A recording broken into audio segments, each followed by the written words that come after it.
Hello, my name is Alexander and I also go by Xavier. I want to talk about fragrance and my experience living with fragrance sensitivity.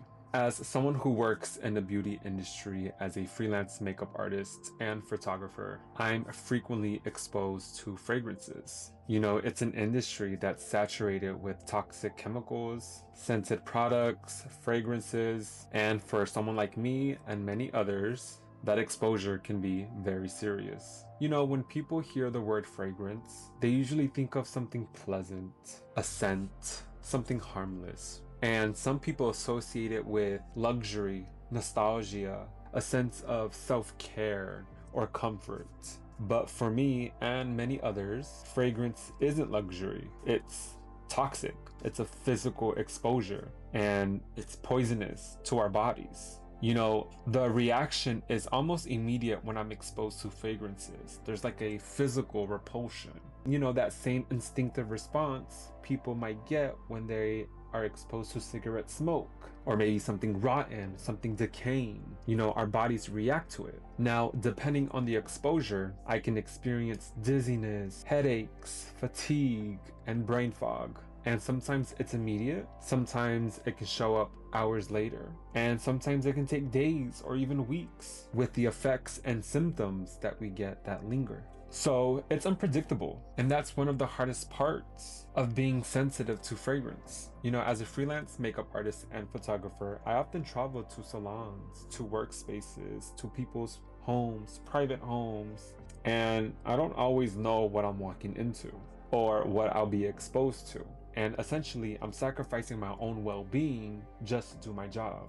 And because of how sensitive I am to fragrances, I make it a clear rule in my services that I require a fragrance-free environment. And of course, it's not always possible, but there's moments where I have to consider on turning down work because the exposure to fragrances simply isn't sustainable or worth it, quite frankly. Now, for someone who isn't aware of fragrance sensitivity or maybe doesn't fully understand it, I would ask you to imagine this. Imagine being in your room and it starts to fill up with heavy smoke all of a sudden from a fire that happened far away. And it's slowly saturating your personal space, your home, your room, and it starts to become difficult to breathe, hard to see, and difficult to think clearly. There isn't any clear exit at this point because it's filling up your home.